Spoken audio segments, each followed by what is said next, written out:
62. That's the age everybody argues about. Half the internet tells you claiming at 62 is the biggest mistake in retirement. The other half tells you waiting is for people who don't need the money. They're both wrong, and they're wrong in the same way. They're arguing about you. Because for a married couple, the decision the higher earner makes doesn't only set their own check. It sets the amount the survivor lives on for every year after one of them dies. And almost nobody is told that while the decision is still open. Here's why this is so hard to get right, and it isn't because people are careless. The way this decision gets presented to you is as a bet on your own lifespan. Claim early and take less for longer. Claim late and take more for less time. Work out which side of the break-even you land on and choose. That framing is everywhere. It's simple, and for a single person, it's roughly correct.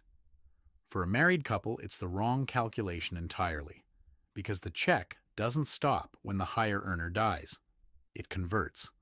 The survivor keeps the larger of the two amounts, and that larger amount was set years earlier by a decision that was framed as being about one person's lifespan. So a man works out his own break-even, decides sensibly, and never learns that he was choosing for two people across two lifetimes. Nobody hides this. It's published. It's in the rules, and any decent advisor raises it.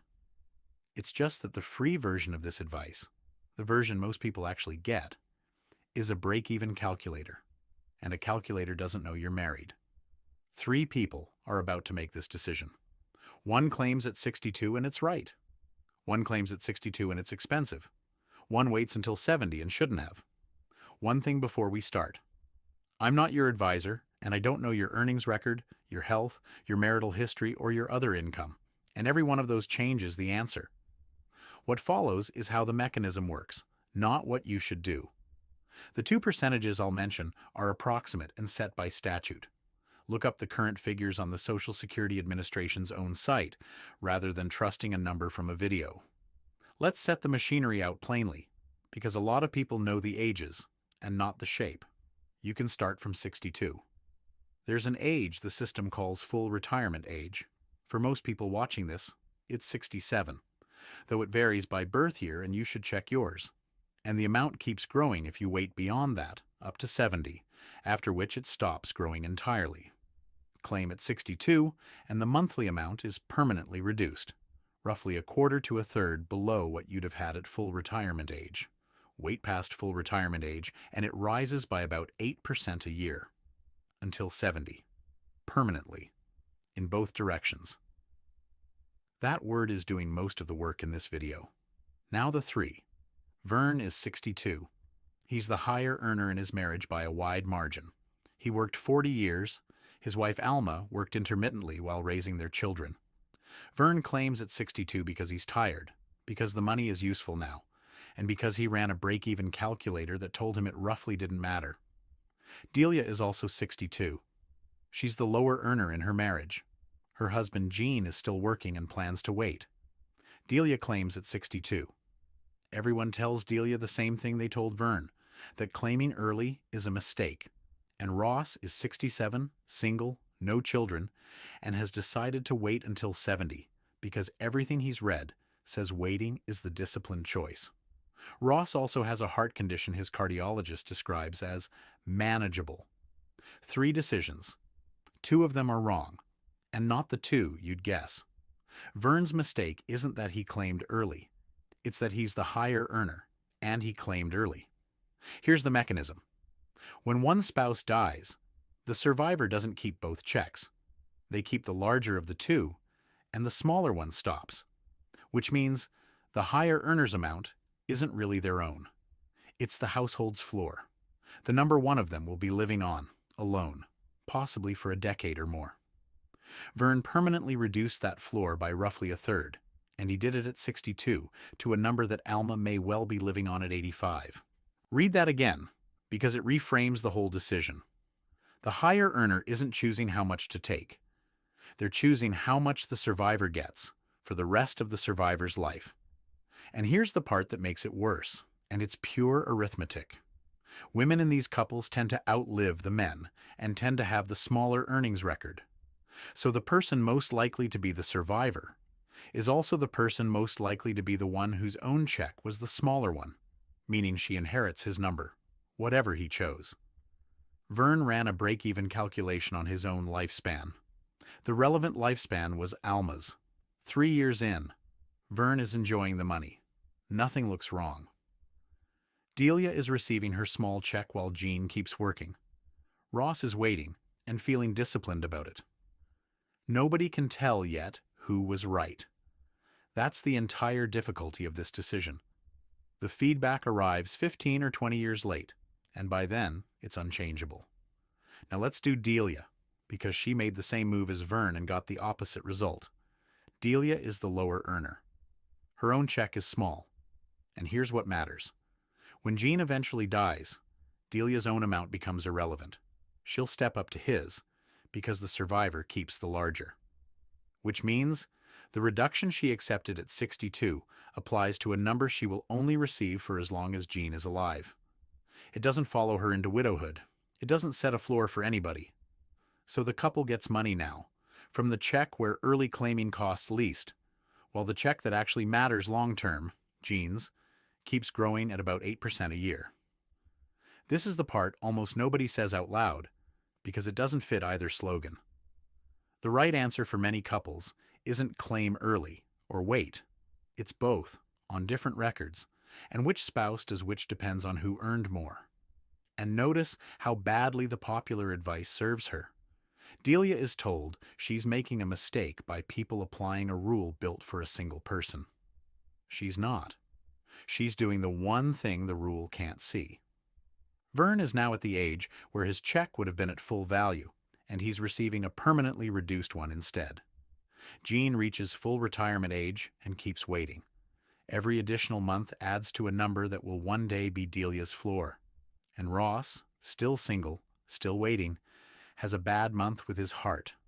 Nothing serious. It resolves. There's a whole mechanism I've skated past, and for a lot of people watching, it's the most relevant thing here. You can claim on your spouse's record.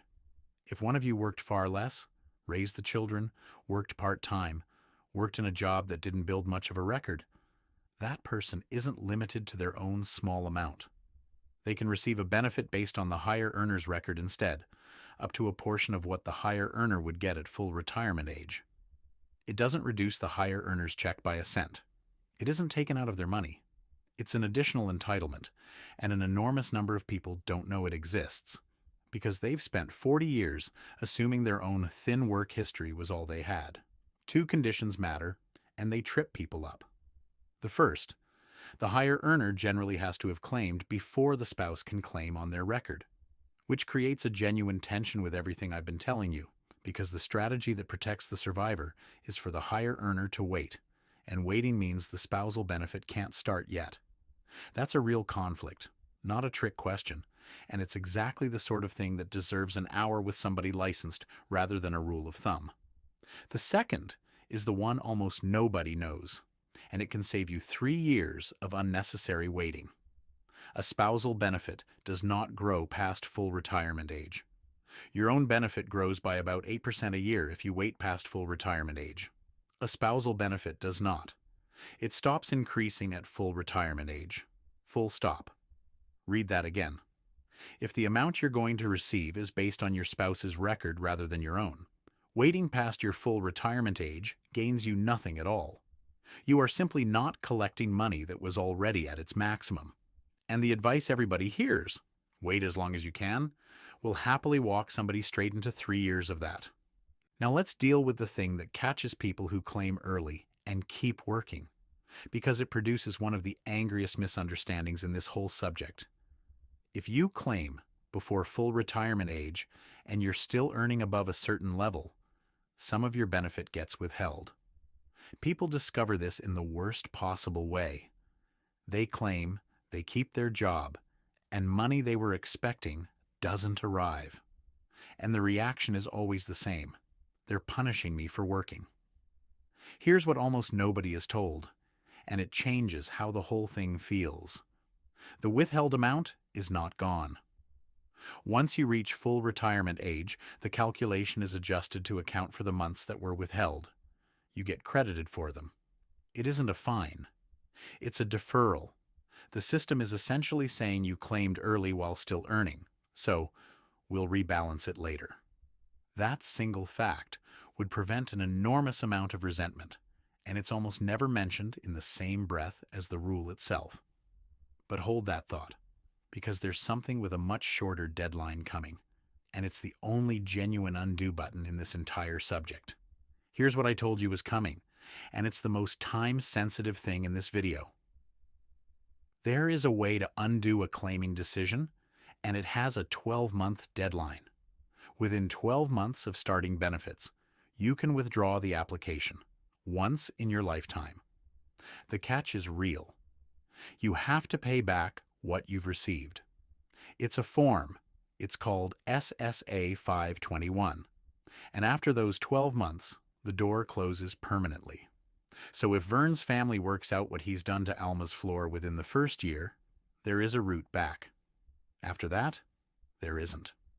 And there's a second, gentler one that almost nobody knows about. If you've reached full retirement age, you can voluntarily suspend your benefit. You stop receiving it, and it starts growing again at the delayed rate until 70, when it restarts at the higher amount. That doesn't repair the reduction from claiming early. But for someone who claimed at 62 and later realized what it means for a spouse, suspending from 67 to 70 can claw back a meaningful part of it, and it doesn't require repaying anything. 2 doors. One with a 12-month deadline and a repayment attached. One that opens later and costs nothing, but the income you pause. Almost nobody finds out about either while they're still open. Now let's do Ross, because his mistake is the one the internet actively encourages. Ross is single. No spouse, so no survivor benefit to protect. Nobody inherits his floor. His decision genuinely is a bet on his own lifespan, and it's the one case where the break-even calculation is the right tool. And he has a heart condition. Waiting from full retirement age to 70 cost him 3 years of payments in exchange for a permanently larger amount afterwards. That trade is excellent if he lives well past his early 80s, and increasingly poor if he doesn't. Ross isn't being disciplined. He's applying advice designed to protect a surviving spouse he doesn't have, while ignoring the one variable that actually applies to him. Here's the part that breaks people's brains. The same advice, wait until 70, is excellent for Vern and wrong for Ross. And the reason has nothing to do with money or discipline. It's that one of them is married and one isn't. A single person in poor health and a married higher earner in good health are the two ends of this decision, and they get given the same rule. Ross claims, 3 years later than he had to, having spent 3 years of savings he could have kept. Gene claims at 70. His amount is now roughly a third higher than it would have been at full retirement age. That number is Delia's floor from now on, and neither of them thinks about it that way.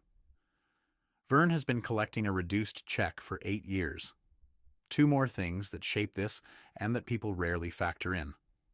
The first is tax. Part of a Social Security benefit can be taxable, depending on your other income in the same year, which means the same benefit can be worth different amounts to different people and to the same person in different years, which produces a connection nobody makes.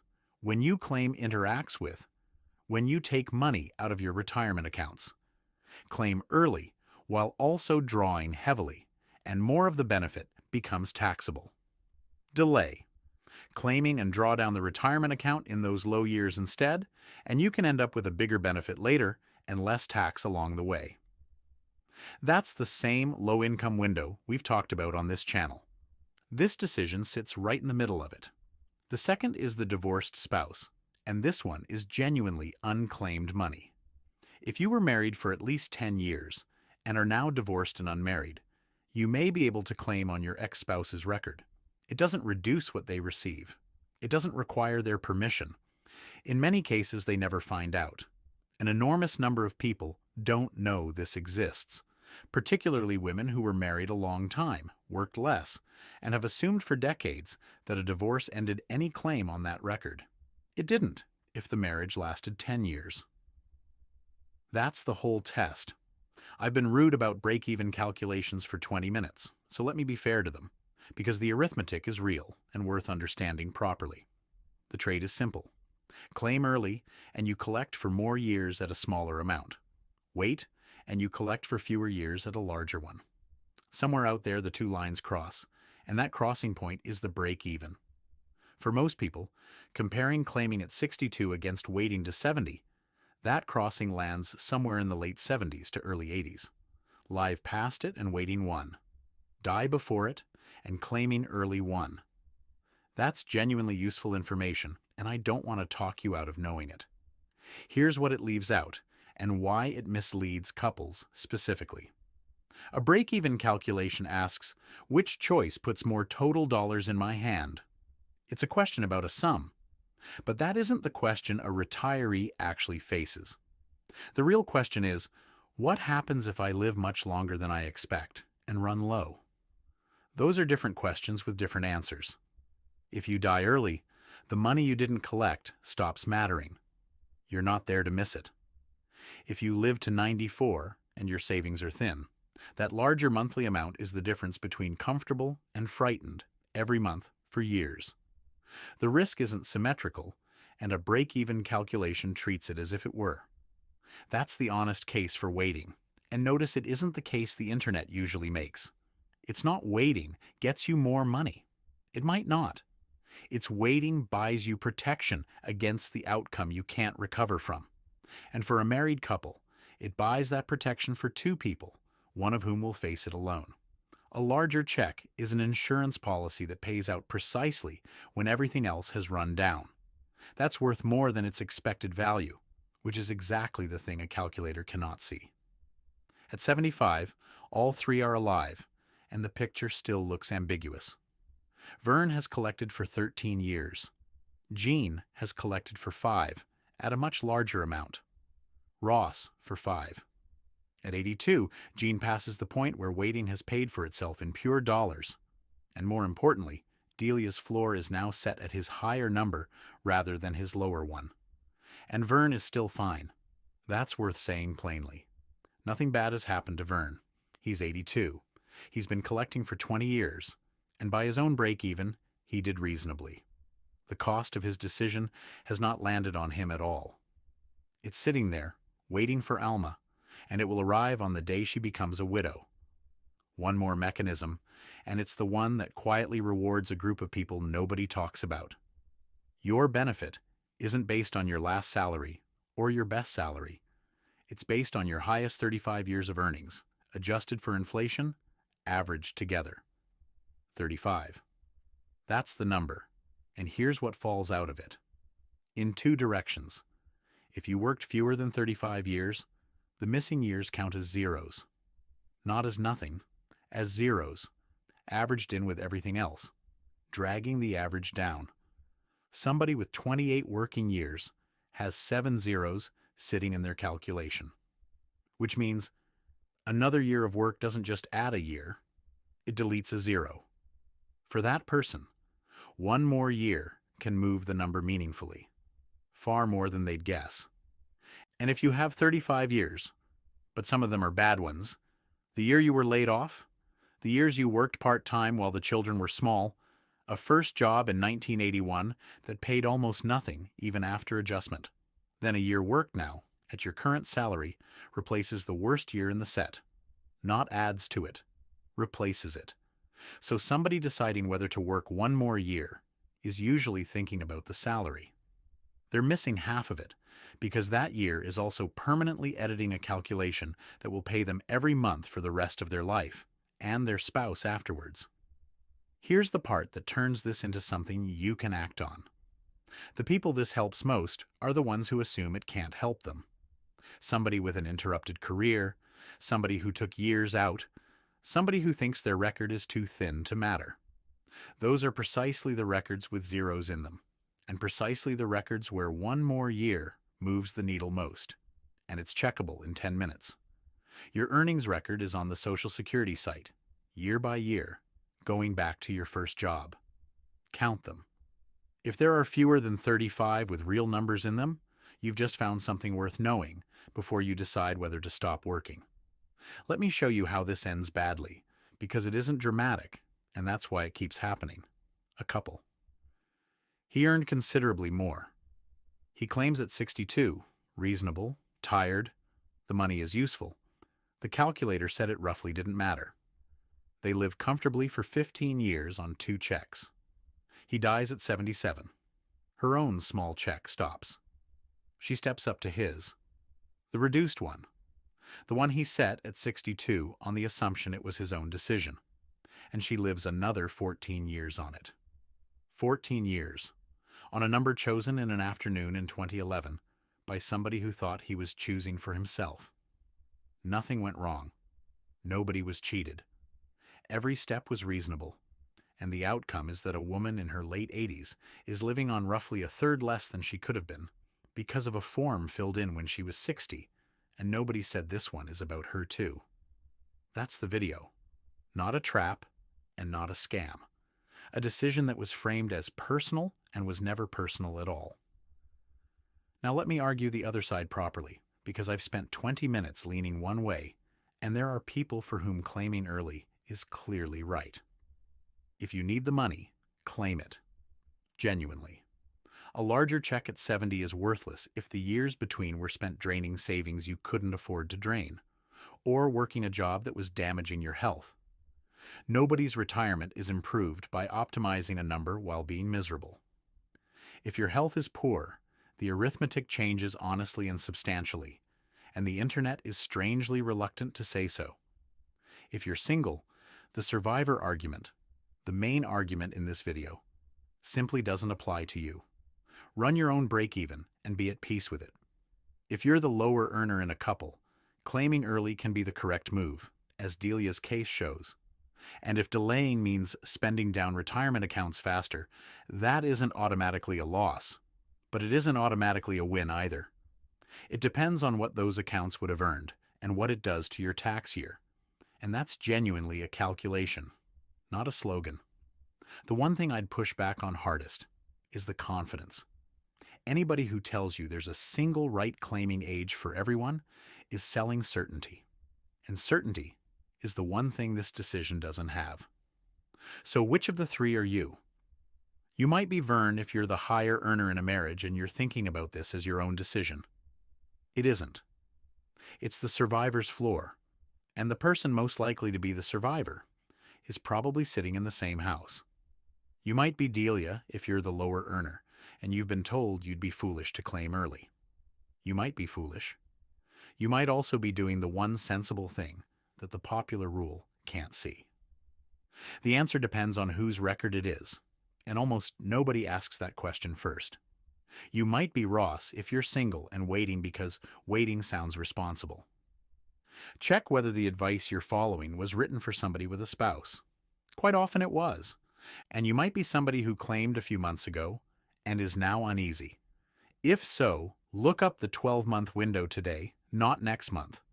It's the only genuine undo button here, and it closes on a date. So here's what to actually do, and it takes about 20 minutes. 1. Both of you, separately, open an account on the Social Security Administration's own site and look at your actual statement. Your earnings record and your estimated amounts at different ages. Yours, not a calculator's. 2. Work out which of you is the higher earner. That's the record that sets the survivor's floor, and that's the decision that deserves the most thought. The other one is a smaller question than it feels. 3. While you're in there, check your earnings history for missing years. A year that's wrong quietly lowers the amount for life, and it's fixable now and much harder later. And 4. If you were married 10 years or more and are now divorced and unmarried, find out what you may be entitled to on that record. It costs nothing to ask, and it doesn't affect them at all. 62. That's where we started, and the argument everyone has about it is the wrong argument. Claiming at 62 isn't the mistake. Claiming without knowing whose number you're setting is. Vern wasn't reckless. Delia wasn't foolish. Ross wasn't undisciplined. All three of them made a reasonable decision using a tool that only knew about one person. This isn't a loophole and it isn't a trick. It's one form that quietly decides two lifetimes. Take care of yourselves and take care of each other.